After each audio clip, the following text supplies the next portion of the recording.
Bonsoir, papa, mama, baya, baleki, bananga, bandeko nanga. Na bolingo na nzambe na isusu lelo liboso na bino. Koyeba ko partager ka konkola za kotia na ngai. Na yebi ete solo o na koyela kabine ko bakisa kaka un de plus na obosali nango. Ni na ngaki na lobela mukwa lelo bandeko nanga naza ko lobela mingi lelo. Likambo 5 ministères o nzambe atika na kati na elanga na ye. Les 5 ministères ezali ko former corps de Christ. Et les 5 ministères ezali ko talisa biso koma ko demeurer na liloba na nzambe. Ndeko nanga soto ke na makomi na biso Eze 4 11 à 12 eza koloba. C'est celui qui a donné les uns comme les apôtres, d'autres comme les prophètes, d'autres comme les annonciateurs de la bonne nouvelle, et d'autres comme les bergers et les maîtres, afin de former les saints pour l'œuvre du ministère, pour la construction du corps du Christ. Ndeko na ngai, les 5 ministères nzambe asili kotalisa biso aza kotalisa biso d'abord les apôtres, les prophètes, les évangélistes, les pasteurs et les enseignants. Otobenga biso ba docteur. Ndeko na ngai na les 5 ministères oyo Yesu Masi atikela biso ezali ko former corps du Christ. Alors soki eza ko former corps de Christ esenge na mangomba na biso tokutaka pe les 5 ministères wana evandi na kati na mangomba. Kasi lelo tokotala na kati na mangomba na biso soki toluki les 5 ministères wana ekomonisama te. Alors soki corps de Christ ekomi kotambola ke eza ko manke eloko moko. Ndeko nanga eske corps de Christ wana eza complet, eza kotambola vraiment ndenge kolo na yango atikaki yango. Yango ndeko nanga esenge to sosola lolenge nini esenge to zalaka na mangomba na biso te bakoko interpeller ba o bazali lolenge ya ba pasteur o bazali lokola ba apôtre po mingi na mwe lokola tangi makomi na nzambe na sosoli ke tozande mingi na ba apôtre. Apôtre ezali bato bazali ko former ko planter mangomba na nzambe, bazali ko défendre toujours cause de l'église. Tozali pe na ba pasteur, mais soki toluki ba prophète, ba évangéliste, to toluki ba enseignant kati na mangomba na biso mingi bazali te. Eza kotesa lolenge moto atongi ndako. Ndako wana ye atongi. Abandi na fondation na ye, amatisi ba mur, atie ba beton na ye, mais tango ekomi likambo kosala ke abatia ba tol, atia ba fenêtre, eza ko manke. Alors tango ekoluka pe na ba fungola, eza ko monisama te. Alors ndako wana eza na insécurité totale. Lolenge pe na bomoi na biso tozali kokena mangomba. Mangomba nezali vraiment complété. Quelque part tozokende kotia pe bomoi na biso na kati na ba insécurité totale. Soki toke tolutali les 5 ministères de Dieu oyo atiela biso, okomona ya liboso tozali na ba apôtre. Apôtre azali wana mpona koplanter ba l'église ya Nzambe et puis mpona ko défendre cause ya église wana, mpona kotalisa pourquoi a planter eloko wana, biti nango eza eloko nini, pourquoi alingi église ezala ete bana na Nzambe bazala siko na kati na église oyo azali ko planter pe azali ko suivre yango oyo okomona apôtre a planter po mingi toza ko planter wana penza toza nango. En tout cas côté ko planter ba église wana eza likabo penza Nzambe penza kotana intercession nango tosala ngo lisusu te po déjà biso moko te wana penza eza likabo penza Nzambe penza aza na likambo koloba na kati wana te na ko planter. Kasi tant toza ko planter ba église o toza ko planter ndeko na ngai te ba pe ko défendre cause na yango. Alors ko défendre cause nango ezali ni ndeko na ngai ezali ko luke to kokisa les 5 ministères wana oyo lingi ko sala ndeko na ngai. Kasi to komona lelo na kati na mangomba na biso ba ministère wana eza ko sala te. Toke na mibale prophète azali nani ndeko na ngai. Prophète azali moto yo Nzambe atelemisi po asolola kana ye. Prophète azali moto yo azali na communion na bonzambe. Prophète azali moto yo amemaka ba message ezali ko tepa Nzambe. Alors prophète azali un grand intercesseur na kati na église oyo apôtre asili ko tonga asili ko planter. Prophète azali grand intercesseur oyo esengeli tangu nyonso aza komema ba message ezali ko tepa Nzambe. Alors azali moto église faut epese confiance totale. Azali moto yo église koko douter na ete. Azali moto amikaba mi bonza uniquement pour la gloire de Dieu. azali moto te asengeli azali banda lingomba te esengeli aza na kati na église alo na kati na église nde azali komema bamessage oyo eza kouta epa na nzambe mpo ete lingomba na nzambe etambola selo la volonté de Dieu.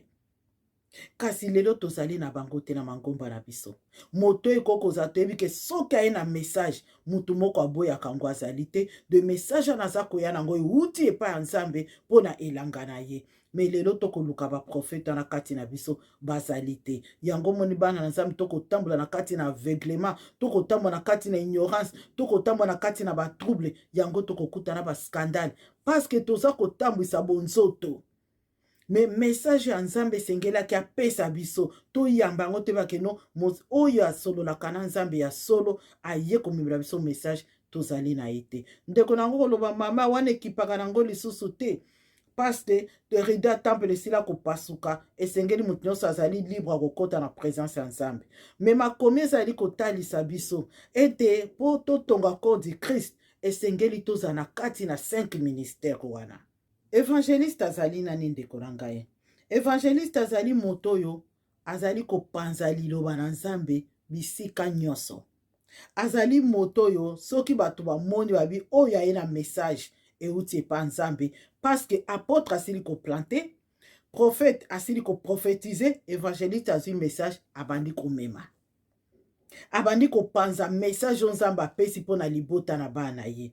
Évangéliste aza mpona koannonce bonne nouvelle na baoyo nyonso bayebi liloba nzambe te azali moto avandaka esika moko te. Évangéliste azali moto moko azali kotambola komema na bisika nyonso kopesaka ba bonne nouvelle de Dieu oyo azali kozala na kati na corps du Christ ye azali komema mpona kokodisa corps du Christ ekoma monene. Kasi leo tokomona baevangéliste na biso eloko wana ezali kati na biso te. Liloba na nzambe ekobima nani akokende koevangélize azali te. Nani akokende koluka milimo ezali kotelengana azali te. Nani akotelema mpona kotalisa ya solo ke nzambe alobi totosa oyo ezali makomi na nzambe. Nani akotelema okende kolamusa bo balalaki kosekwisa bo bakufaki azali te. Yango komona moto atemi nazali évangéliste wi ya solo tondimi yo me wapi oyo ezali fondema na yo. Soki tozongi na makomi na nzambe Paul azalaki un grand évangéliste me azalaki attaché na lingomba na ya Etios.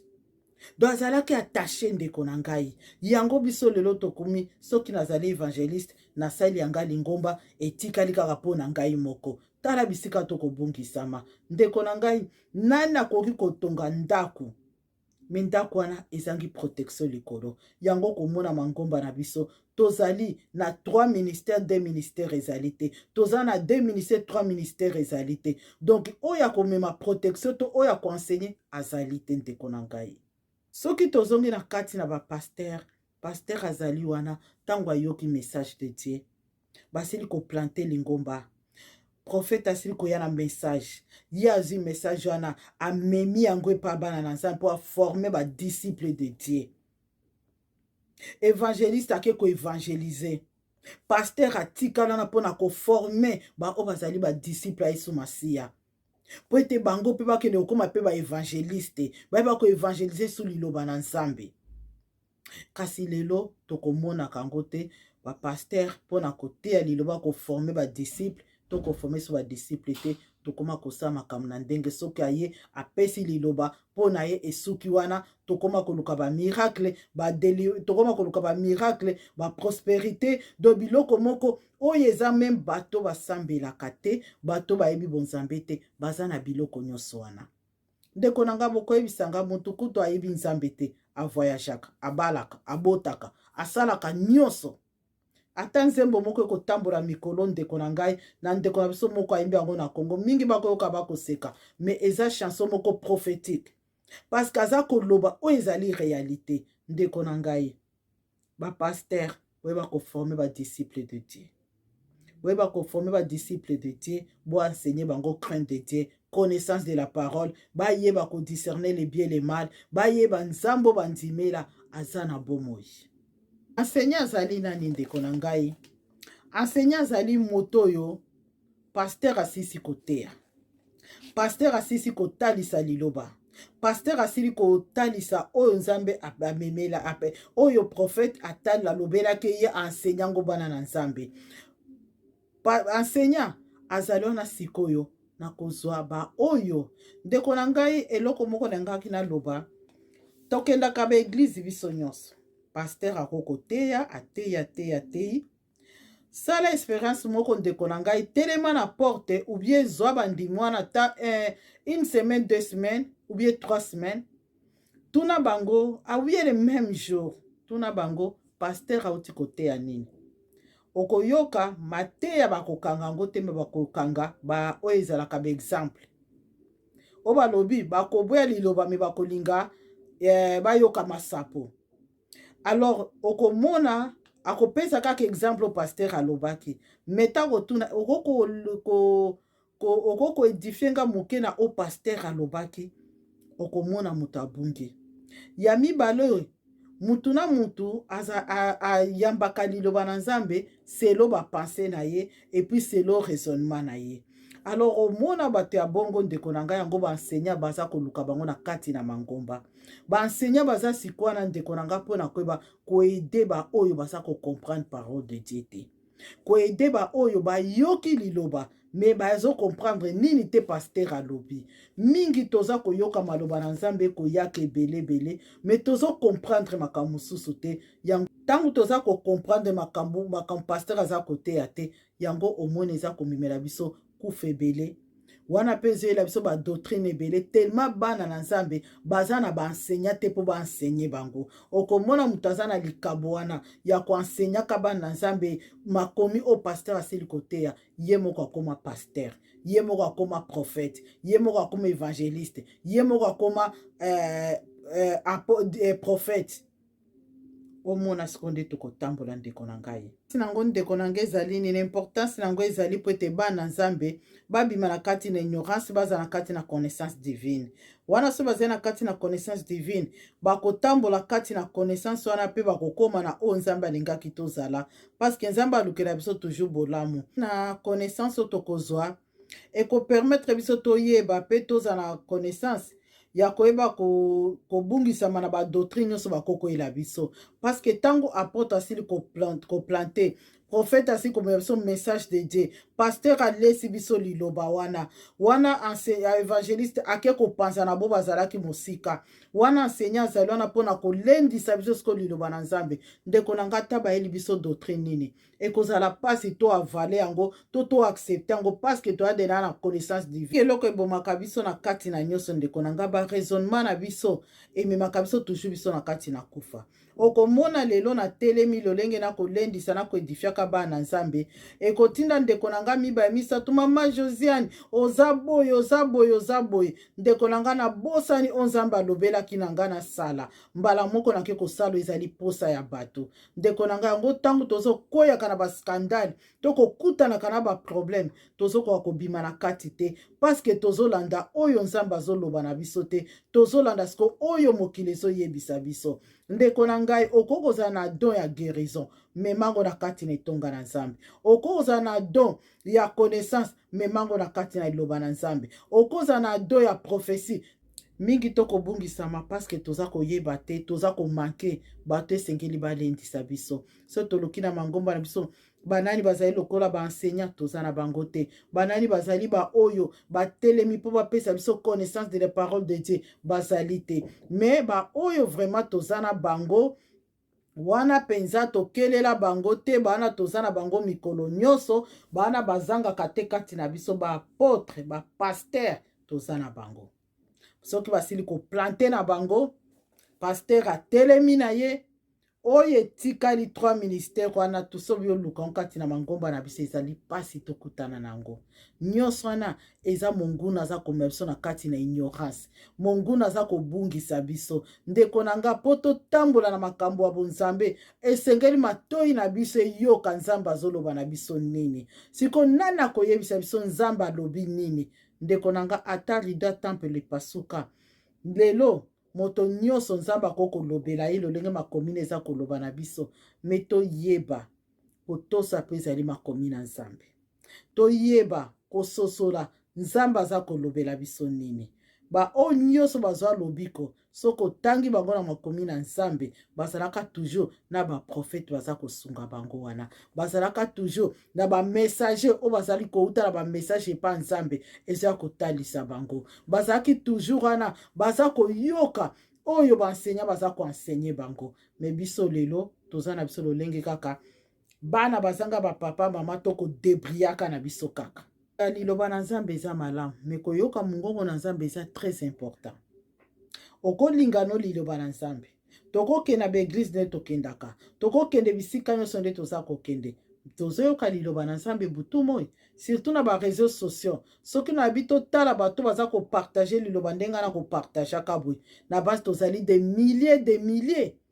Mais est-ce que nyonso toza koloba eza kokokisama? O nyonso toza kobimisa eza kolongisama? O nyonso toza koloba eske eza kotosama? Ezali pasi na minute eza na ndemso akokomona peut-être alingi afungola YouTube to amoninga to afungoli Facebook amoninga taka lekiselanga bato na bato bazoteya makambo ya bonzambe bango mo baza kobongwana te.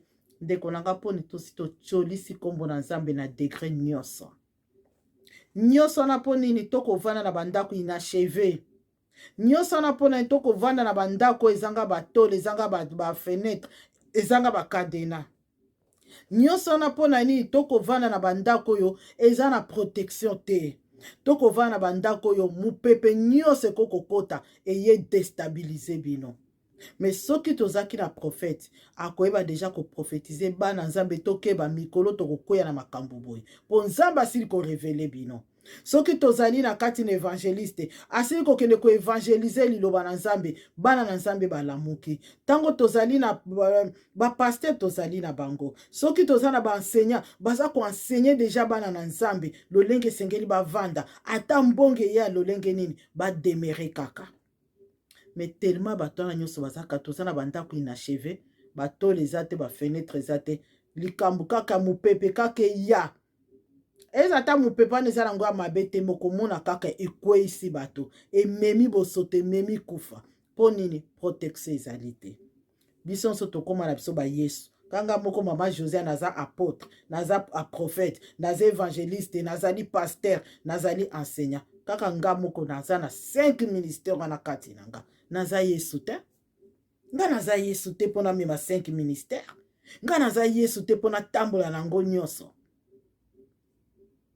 Bandeko na nga makambo na nzambe eza malamu me na kotoso eza makomi na ye, na kotoso ezali bamessage na ye. Nzambe aza bien makasi ndeko na ngai so toyebi makambo nzambe asalelaka biso moto nyonso akogumbama. Mais combien de fois toza koatriste ye, combien de fois toza comprendre lolenge akodemere kati na ye, combien de fois toza kotambola selon nos pensées et nos ses pensées. Alors tango apesi bilaka malamu bilaka bolamu ekiti kati na yo, tango akitisi lo bilaka mabe yeba bilaka mabe nde kolanda. Ndeko na nga tokeba nalobaka tosaka na makambo sume bonzambe te. Bandeko na nga bo basili kotelema na ilanga na nzambe bino bato bozali na bana na nzambe bokotambwisa bango bomema milimo ya bana na nzambe na libulu te, bomema bango mpona baposa mokili oyo te. Nzoto ezali putulu milimo oyo bozali kobungisa milimo bosili komema kati na kufa boyebaka eza na moto oyo bokorendre compte ya nyonso boza kosala. Boyebe te boza na oyo azali wana aza kozela po ajuge bino milimo bino bokondana. Mingi toza kokima bato bazali kondane milimo na bana nzambe kasi bino ba oyo botemi na kati na elanga na nzambe boza komema milimo na bana nzambe na kufa. Boyeba oyo nyonso bozali kosala. Me Yesu alobi lolenge ayaki kopesa bomoi azala na kojustifie bo bazali kotambola kati na connaissance pe crainte na ye. Ndeko na ngai totambwisamaka na liloba na nzambe. Makomi na nzambe ezali lolenge oyo atikelaki biso po tolanda kaka oyo asalaki. Mais soki tokomi kotambola au contraire na oyo ezali ya ndeko na nga wana toza so badisiple ya Yesu Masiya te, toza na biso susu ya Yesu te, toza na biso kaka na po tozala me toza susu oyo Yesu alingaki tozala te. Lelo tokoma komona mutu nyonso akoma na ye soki aza na ministère moko kati na ye mpo na ye ekoki aplante lingomba. Akomi kosala oyo alingi, akomi kotambwisa corps du Christ ndenge alingi, akomi kotambwisa yango ye moko akomi Yesu na kati na corps du Christ. Alors tandis que Yesu aza koloba ete loboko eza na musala nango, lokolo ya na musala nango, mutu ya na musala nango, libuma na musala nango, eloko na eloko. Noko eza na posa lia, autiliza toujours loboko. Po loboko asala, eza kosenga cerveau akomande ye. Ngai mingi lelo tobebisami, mangomba na Nzambe ekufa ekoti, molili ekoti, minyoko ekoti, mikakatano ekoti, po toza na kati na mangomba ezanga batol, ezanga ba fenêtre, ezanga ba clé. Eza nango na fondation, oui. Eza nango na ba mire mati, me likolo nango eloko moko ezali te. Yango bandeko na ngai, tala lelo ba scandale to ko traverser ka butu moji. Tala ba mikakata, tala ba finisio ya ba pasteur na biso, surtout ba communauté na biso. Tala finisio ya ba pasteur na biso mingi, okomona kaka mabe na mabe. Parce que ba plantaki kaka fondation, ba tie na bango ba matisi ba mire, mais komi na place ba tia sko ba beto, ba tol, ba tia sko ba fenêtre, ezoza nango te. Parce que bazoyoka lisusu oyo eza kouta na Nzambe te, bakomi kosala baposa mitema na bango. Ndeko na ngai na oyo nengaki na partage kati na biso, tike te Nzambe azwa lokumu mokenda likolo na se mokokisi na bilaka. Ndeko na ngai Nzambe pe fungolo mato ya molimo o comprendre lo ni mama José na ngaki koloba na oni na ngaki na loba ndeko na ngai na yebi ete na 5 ministères na Nzambe soki ezali kotambwa kati na mangomba na biso, bana na Nzambe kotambola na kati na connaissance pe intelligence pe discernement.